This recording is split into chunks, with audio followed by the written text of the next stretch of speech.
Hey guys, it's dietitian Diana. Welcome to Connecting Through Science. So I'm really excited about this episode. In honor of Mental Health Month, we will be exploring science-backed ways to maintain mental health. And I'm even more excited about our guest today, Mariah Bridges. She's the Director of Demand Generation and Growth Marketing at Inside Tracker. Hi, Mariah. Hey. Have her here. She's going to be chatting with us today about her own experiences with mental health. And if you guys have any questions throughout this broadcast, please go ahead and ask us in the chat function, and we'll get to them at some point throughout the broadcast today. So welcome, Mariah. Hi, Diana. How are you? I'm great. I'm so happy that you're on here today. I'm really excited about this topic, as of course it's such an important topic, and I'm so happy that we have a whole month dedicated to mental health awareness. Same. It is a very, I would say, passionate topic of mine, and one that I always love speaking. So thanks for having me. I appreciate it. Great. Yeah, so you've been very open to me, especially about your struggle with anxiety and OCD. And so can you just tell us a little bit more about what that's been like for you, like having to deal with that, and what ways or how have you been able to control that throughout your life? Yes. So one thing I found first, that when I realized anxiety was an issue in my life, anxiety is the part that is the most stressful. I kind of embrace the obsessive compulsive part of me, but the anxiety is the part that definitely raises concerns inside my body that then messes everything up. One of the reasons that I found made it worse was pretending I didn't have it. So why that it is a struggle of mine is because I let it be known that it's a struggle. Because part of anxiety tells you there's like a little negative anxiety part of your mind that says you're a burden, or someone is thinking this about you, you're stressing out, and it's that negative self-talk. And what I found is the people that I care about most in this world, they care about me too. And they want to know that I'm struggling with something and can help with that. And they can say, I see you're struggling right now. Do you need to take a minute? Or I can say, gotta take a minute. and they get it, and they come back and surround me with love and acceptance. And that's actually helped a lot. And like I said, with the OCD, always kind of had those behaviors. It's definitely something that I found gets worse as it gets older sometimes with late onset, but also is something that I try to channel for the good now. And it's what helps me stay focused in my job. It's what's helped me to not have ADD. I had ADD as a child, and the more I focused in on that, like making lists and having everything to follow, it was great. It only gets negative when you need everything to be just so. Yeah. And I always say, you just gotta let that go. You gotta channel your inner Elsa from Frozen 2, and you just gotta let it go.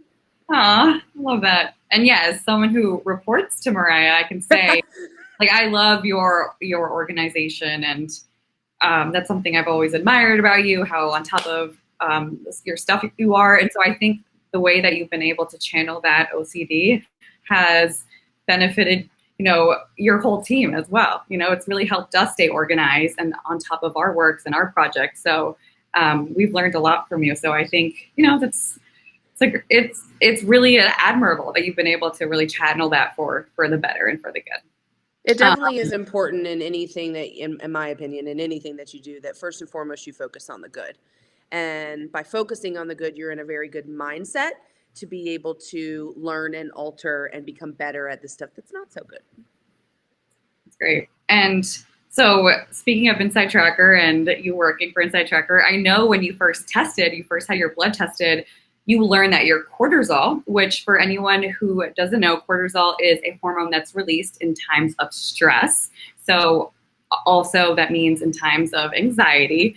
I know when you first tested that it was through the roof, right? It was extremely high. was. I think you have a picture. Yeah. Oh, look, Look there at it that. is. We And almost let me needed tell a new you. graph. We almost Yeah. needed a new high. Yes, it was through the roof. And that Wow. caused a myriad of other issues. Not only, um, obviously, all of the negative effects of cortisol, sleeping, but my performance and my mental health performance and my, physical, performance that just kind of it trickles everywhere. But as you can see, let's focus on the good first. Yeah. Man, did I optimize that thing. That is a steep, steep decline. I love that. Yeah, worked really hard on it. Worked really hard on it. Yeah, and one thing about cortisol too is when it's high, like, anxiety and stress drives this to be really high. And one of the things about one of the negative side effects about cortisol is that it can also negatively impact your mood. So it's kind of like this vicious negative cycle. The anxiety drives high cortisol drives bad mood. And then so it's really hard to get cortisol down. So I'm really impressed that you've been able to. So Yeah, I mean, it is definitely one of those biomarkers. Inflammation is another one that um, inflammation breeds more inflammation. yeah. It's kind of like you have a little bit of mold, you create the world, it's just going to keep growing and growing and growing and growing. So it's when I was testing and I realized that a couple of these were clustering out of control, I was like, we need to focus on this. Yeah. And it was really beneficial to have not only, I mean, the basis of what Inside Tracker is. I not only knew exactly what it was, did I know I was stressed? Yes, but the environment of our world, even back then, was stress was almost sexy for and Yeah. it's because you're trying to come. I'm so busy. I have so Right. much to do. I'm doing so many things. It was almost like, oh, this is great. Everyone's stressed. It's okay. But what I loved about seeing it in front of me and Inside Tracker, that's something that your doctor can't give you, is that I couldn't deny that graph. Yeah. And then all I had to look was to the right, and I had the answers of how to fix it, point blank. What to eat, what to take, what not to do, what to do. And then I just had to dig down deep for a lot of discipline. So tell us some of these recommendations that you got and which ones do you think worked especially well for you in particular? Yeah, so a couple of the things that I was already doing, I knew I needed to pay more attention to. So I'm a big advocate for therapy. Not only some people have it in group therapy, some obviously mostly everything now is telehealth, but telehealth or therapist. So I needed to get back to therapy and pay attention to that more. I've been journaling since before I could write. I have an entire journal of just little Mariah scribble, Oh, and all through when I was a little girl and in adulthood. And I knew I needed to pay more attention to that. So I added the 5-minute journal oh, to my journal. And I think I've gifted this more than any other gift in the world. It's on Amazon. Where's the screen? There we go. And what I love about it is quite literally is 15 minutes. I use this more as a gratitude journal. So it gives you prompts to start your day and prompts to end oh, your day, as well as a little quote. So what am I grateful for? And you list it. What would make today great? And you list it. Daily affirmations. I am, and I am not a nerd, not an affirmation. And then, at the end, 3 amazing things that happened today and how could I have made today even better. And then a quote, like one of the ones on this page says, to love and to win is the best thing. To love and to lose is the next best thing. This is a wonderful day. I've never seen, a day better. So I added that. And then with working with Ashley Reaver, who's one of our dietitians, she helped me to create a mindfulness practice. oh, And I first read the 10% Happier book and then downloaded the 10% Happier app. And then I've gone on to other smaller apps and then things not needing an app, just taking 5 minutes here or there and stepping back. So that was some of the things that I was already doing that I realized I was like, can't slack on this. Yeah. And then What is the 10% app? What is that before you continue? the 10% Happier app. Yep. It's the app made from the people who made the book. And it's the same thing as all these. They walk you through mindfulness and meditation. But what I love is there's also a lot of content like what we created inside Tracker, lots of Nice. blogs, Okay. reading and understanding. But then they have classes taught by well-known meditation people. It's a really good app. I think it's a good starter. Good But resource for obviously people. there are other ones out there that I started to implement and take. And then as you get more brave, you don't need an app. And also as you try to test yourself, because you always say like a treadmill minute's the longest minute. It definitely is a meditation minute. Is the longest minute ever. But I started very small. I actually started in just 30 seconds with mindfulness. I couldn't even get to a minute because my brain was all over the place.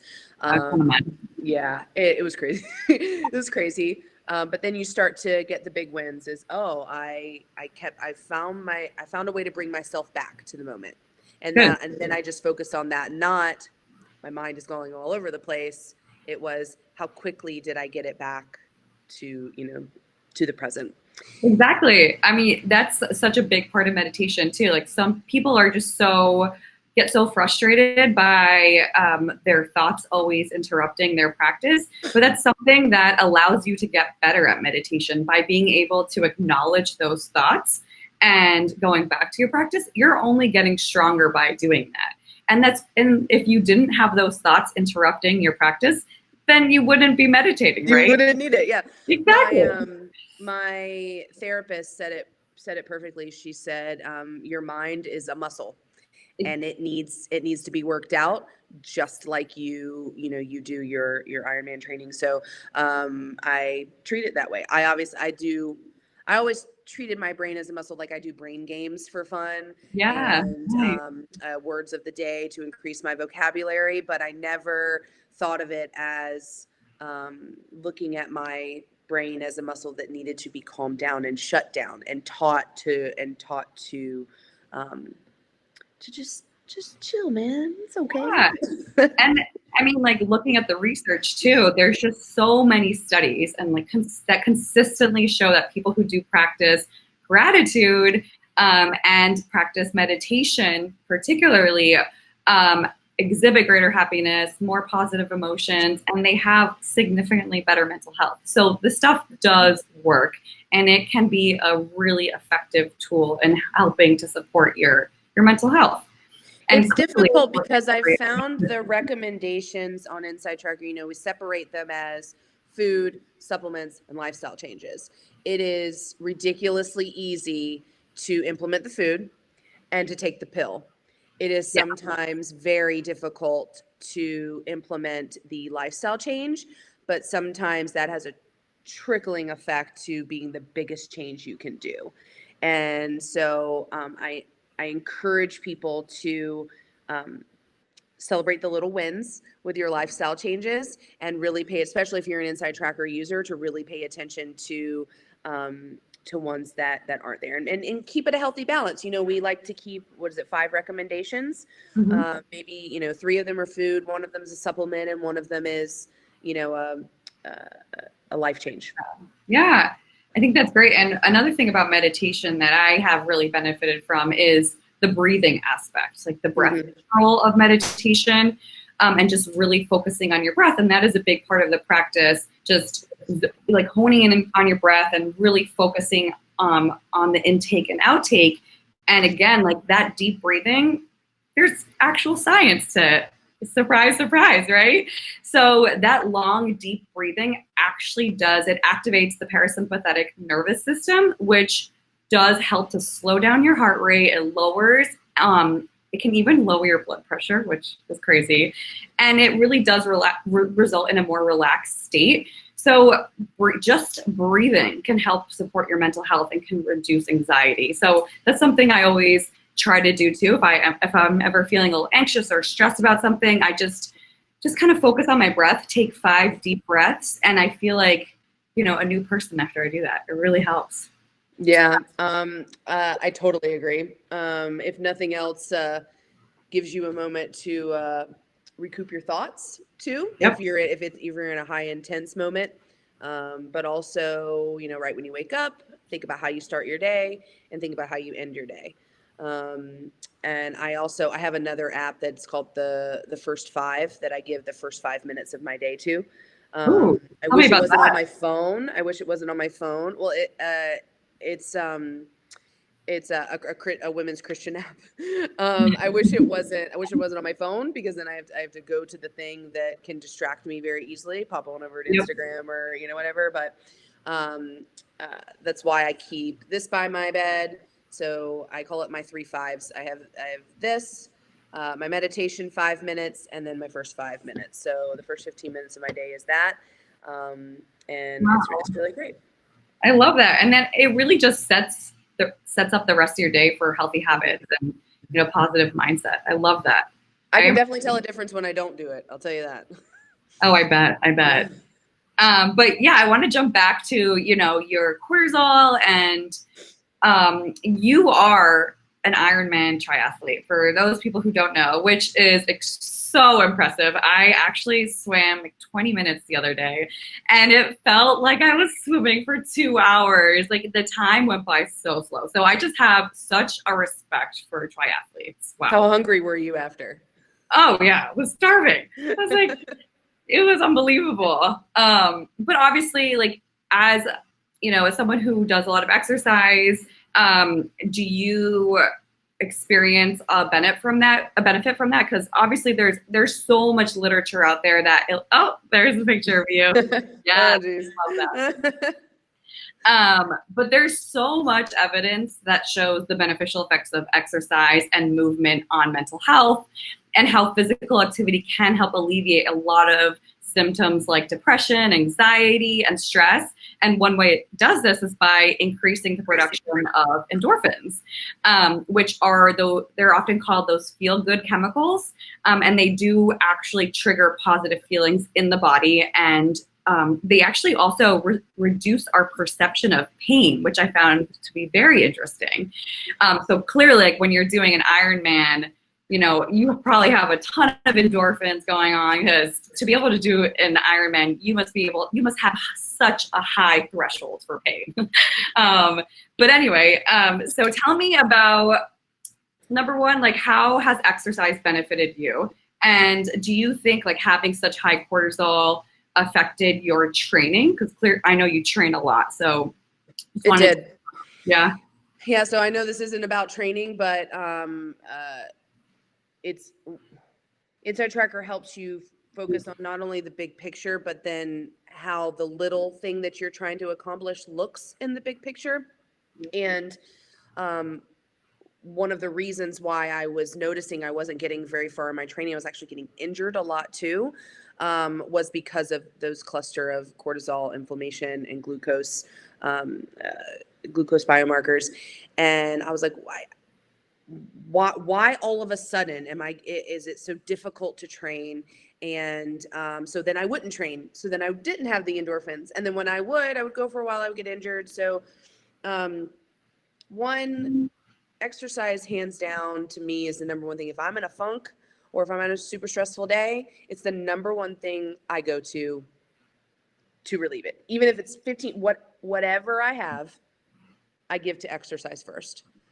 I can immediately notice my sadness go down if I've gone more than 2 days without a workout. You just feel it. But also, mentally, I'm not there. I'm not sharp. That's the other thing. It keeps me very sharp. And uh, it helps to create structure throughout my day as well. So I kept a very structured element when I'm in high intense training. So the the cortisol was a factor. The high cortisol was a factor in my training because I couldn't find that rhythm. And so I kept having these high and low and high and low and high and low. And I was like, can't do this. So, first implemented ashwagandha, which I know we have a blog on. So we could definitely put that in the notes. But Ashwagandha is a supplement that I started taking that's been, I guess you're the dietitian, you can speak to to what it does, but it definitely is a wonder. And then certain foods that I started to implement into my training. And I noticed almost immediately a change in all three of those biomarkers. They went, you showed Wow. my cortisol before. I mean, it took a drastic dip because that drastic dip was right before I was in an Ironman build, and I spent 3 months doing nothing but working on my fitness and my nutrition. And Inside Tracker is the place I went to. Yes, I work there, so I get it, but I went to it every day to make sure that I was staying on track. And look what the benefits were. I was happier. I was more structured. I lost like 45 pounds. Wow. I was able to drop an hour and 60 minutes off my half Ironman. I mean, it's just Wow. never Congrats. had been happier. My skin looked fantastic. Like, peak of my life was when I was really paying attention to my cortisol, inflammation, and my glucose. And as we all know, glucose is obviously highly tied to mental health as well. Yes, actually, that's something I really did want to talk about as well. As a dietitian, how can we not talk about nutrition? I think that's something that's been overlooked for a long time, like the importance of nutrition and mental health. I think it's finally now getting the attention it deserves. But one thing I found interesting about nutrition and mental health is how much blood sugar, so blood glucose, how that instability can really affect mental health. Because when you have these highs and lows in your blood glucose, your blood sugar, it can really exacerbate mood disorders, stress, and anxiety. So nutrition is extremely important, obviously. And there's tons of studies that actually do show that high sugar intake, low fiber intake is positively associated with anxiety, stress, depression. So one thing I really like about Inside Tracker is that we test for blood glucose and A1C, which is a longer measure of your glucose. And then we give you such great recommendations. Like when you implement these recommendations, they actually work because, again, they're based on science, just like all of our other recommendations. And we have really focused, the science shows that when you incorporate a lot of fiber into your diet and avoid foods high in sugar, you're able to have much better control over your blood glucose. Mm-hmm. So tell me a little bit about how you have been able to control your blood glucose, or, do you think that was, you told me it was affected as well. So do you think controlling that has also really contributed to mental health? Absolutely. You hit the nail on it when you said you go high and low and high and low and high and low. And imagine being around a person that every couple of hours they had a different kind of energy. And it went from super, super hyper, let's do this energy, to super low, hangry energy, or, it's not something the host wants to be a part of. It's definitely not something anyone else does. So then, like you said, it's that rolling thunder. Like, now I'm in a great mood. Now I'm in a bad mood. Nobody wants to be around me. They're picking fights, or they're giving me bad energy. It is just, just rolls through, rolls down the hill in a negative fashion. But the paying attention to my glucose just helped me to feel better too. One thing I love, what Ashley Reaver suggests, is focus on what you get to add and not what you get to take away. So anytime I hear anybody say, "Oh, I cut out my sugar," I'm like, that stinks. Sugar's fine. We're not saying don't cut out your sugar. Add in higher fiber. Focus on the things you get to add, and you won't even notice it. But the other stuff, you won't have room for it. Exactly. You won't have time for it, and then you don't feel, you've not then associated a guilt factor to when you do have that amazing chocolate chip cookie. Exactly. I love that. have this, it's fine, because I didn't remove it from my life. One thing a big thing in mental health is self-speak, and how you phrase things. Your body feels, I always say your body hears everything. So what you're feeling, what you're saying, and the self-talk you're giving yourself, your body pays attention to it a lot more than you think. And your mind is way more capable of anything you ever think it can be. So you have to give it credit for what it hears and what it adapts to. And in form of your cortisol, it's adapting to what it believes you to be in a high stress situation. So it is trying to help you to survive. And when you're speaking negatively like that too, it's adapting to that too. Oh, that's our new normal. Okay, cool. Well, you're right. We can't do this. You're right. I can't have that. Or in the sense of, removing sugar. You're right. I can't have that. Then you do, because you're human and because it's okay. Now I feel crappy about myself. Now I've talked more negatively. Now I feel like I failed. I mean, nobody wants that. No, that's such an interesting point. And I mean, that's why people do practice positive affirmations, because they do work as well, just having that positive mindset. And even if you don't feel like you're in a great place, even just saying those positive affirmations can transform your mind and make you feel a lot better. So it's something definitely to try as well. I feel like we've gone over some really great techniques that people can use to help support their mental health. Any last things that you want to add to this before we end this awesome broadcast? I think the biggest thing that's important when it comes to your mental health is, one, you have to find what works for you, start small, and reach out. So whether that is someone in your circle and friends, if you say, hey, I want to be on a mindfulness journey, do you mind doing this with me for 30 days?